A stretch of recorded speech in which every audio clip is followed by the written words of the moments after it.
Okay, this is the second segment, and this one starts with the compensation segment of your manual. It looks like this. This is the one you probably should be dialed into and probably skipped to right away when you got the manual. So the compensation manual goes through what you're going to receive for any job you do and any service you do.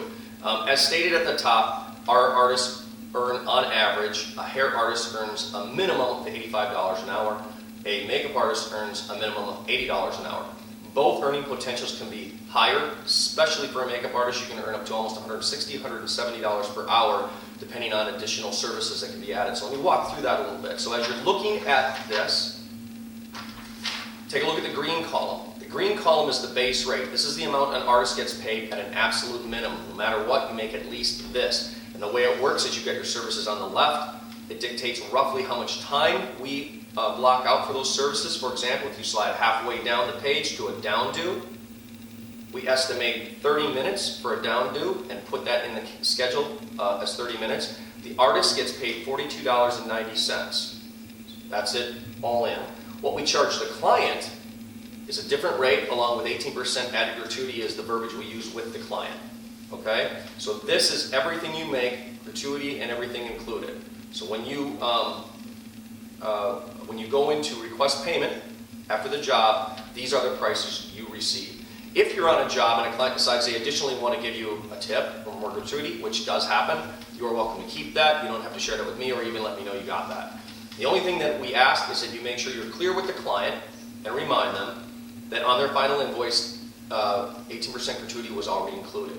They would typically say, I know that, I just want to give this to you, you did a great job, you were awesome, and that is just fine. Okay, so the prices in green are the base rate, and we get the hourly estimate based on these prices. These amounts that we have set up paid to the artist are roughly based on your time. So for the amount of time you do any of these services, is it equal to roughly $80 an hour minimum for a makeup artist, $85 minimum for a hairstylist. Okay, so let's talk a little bit about where the opportunity comes to make a little bit more. The compensation section is 2 pages. There's this page, and then I look at the very next page, okay? So the very next page talks about additional services, and these are the opportunities where the artist can earn a lot more. Services like travel fees, for example, hair extension placement, airbrush foundation, faux lashes, and tattoo cover-up. All of those services are structured where I don't necessarily take a commission, or I'm not trying to take a commission anyway. I take a very small percentage to cover credit card processing fee is really what that's about. So on those particular services, let's use airbrush foundation, for example. Our airbrush service is just foundation. Airbrush foundation, I don't add any additional time to the service. So a makeup service, for example, for a bridesmaid, we schedule for half an hour. If the bride or the bridesmaid added airbrush foundation and faux lashes, they'd be charged accordingly. What you get paid is $28 for the airbrush and $16.80 for the faux lashes, the false lashes. The costs are all yours to incur, and we don't add any extra time for those services. So now a half-hour makeup goes from you making $40 for the complete makeup to making $40 plus $28 plus another $16.80. In essence, doubling your rate for that half an hour. So that's where some great opportunity comes there. Tattoo cover-up, same thing. If you see tattoo cover-up, we typically at the most will add 15 minutes. Sometimes we'll just overlap it into a service. Tattoo cover-up is unique, as well as hair extension placement. Here's the 2 key things when you see those on your books or on your schedule. If you see a hair extension placement or tattoo cover-up, it's important that you then reach out to your client, the bride, you'll see their contact information there, and get some details about exactly what those services are going to entail.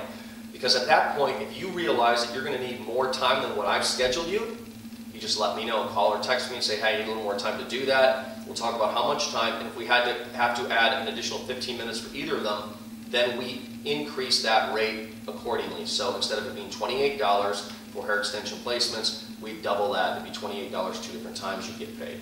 But you have to determine that by contacting the client and getting an understanding of what that hair extension placement involves. Again, we don't provide the product for that service. Sometimes a bride might misunderstand that. I've had that conversation.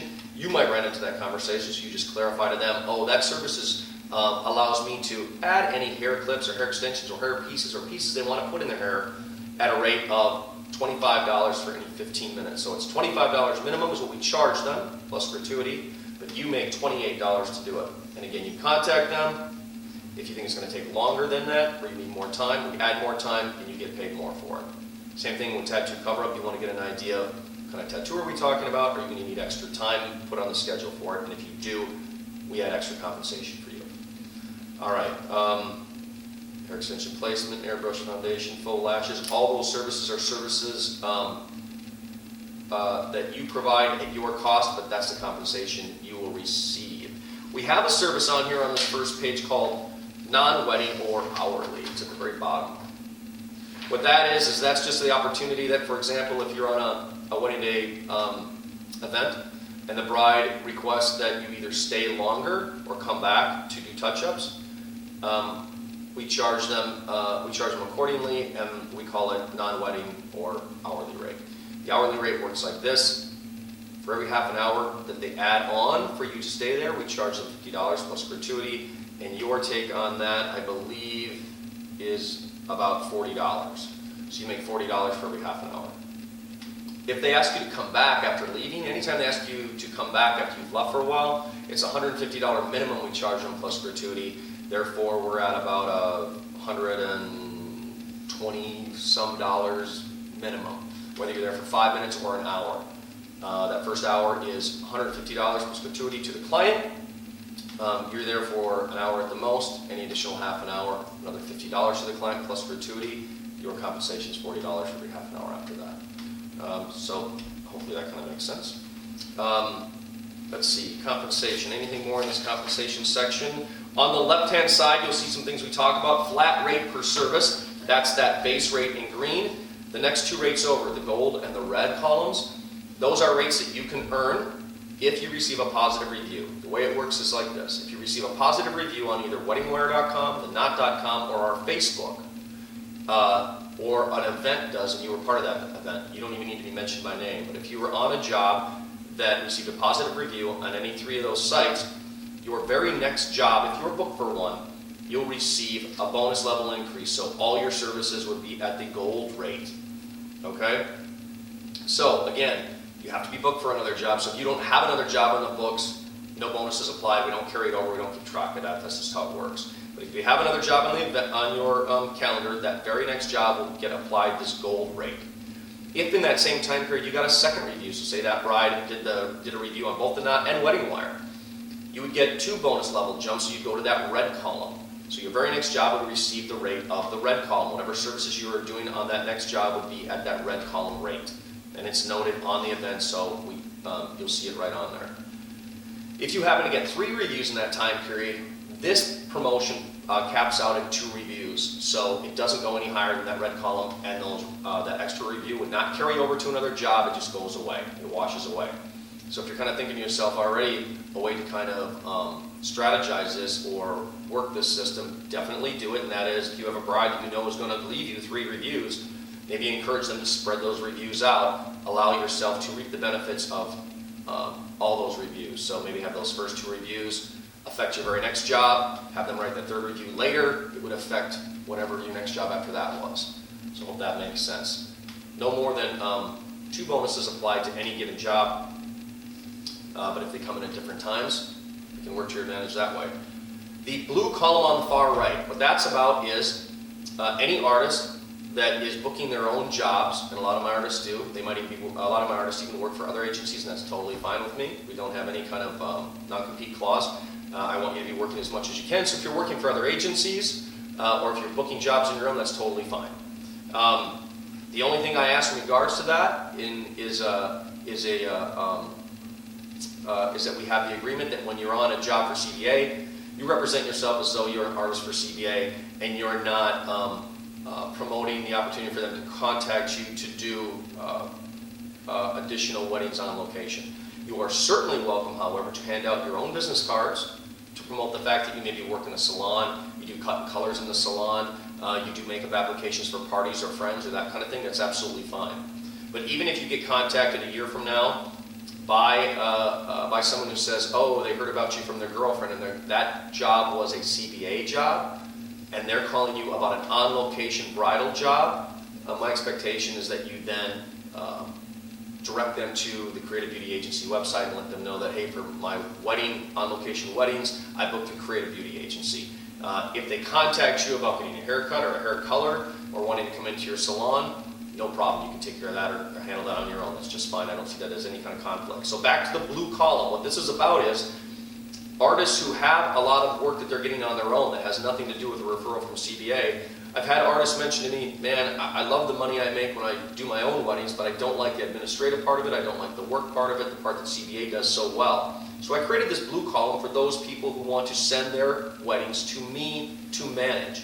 So if you are one of those artists who gets your own jobs and would like me to manage them, you can tell the client, no problem, I can do your wedding, I'm available that day, I just need you to book me through Creative Beauty Agency, they do all my booking for bridal. Just make sure you request me. Then you need to notify me that that's a wedding that you sent my way. And what I'll do is I'll note in there that that's your wedding, you'll make what is listed in the blue column. And the upside for me on this is, well, one, I wasn't going to book you that day anyway because you would have taken the wedding on your own, so no loss. Secondly, I make a couple dollars off it. Fine. Third, you get the opportunity to introduce more people to the Creative Beauty Agency and possibly gain more clients that way. Also, if it's a bigger wedding and it requires assigning more artists, I make a commission on those artists. So that's what the idea on the blue column is. That's if you want to send me any jobs that you would have otherwise done on your own. Okay? Let's see. On the left-hand side, it talks again about how artists are paid 2 times a month, but the reality is they typically pay every week. The next note on there is all events are prepaid by the client. We talked a little bit about that already. Next one, 2 bonuses. We talked about that. Required dress code. The dress code for a CBA artist is that you dress in all black and represent the beauty industry at its highest level. You can certainly be representing your own personal style. However, it's important to remember that you're at someone's wedding and you will most likely be in some of their photographs. So be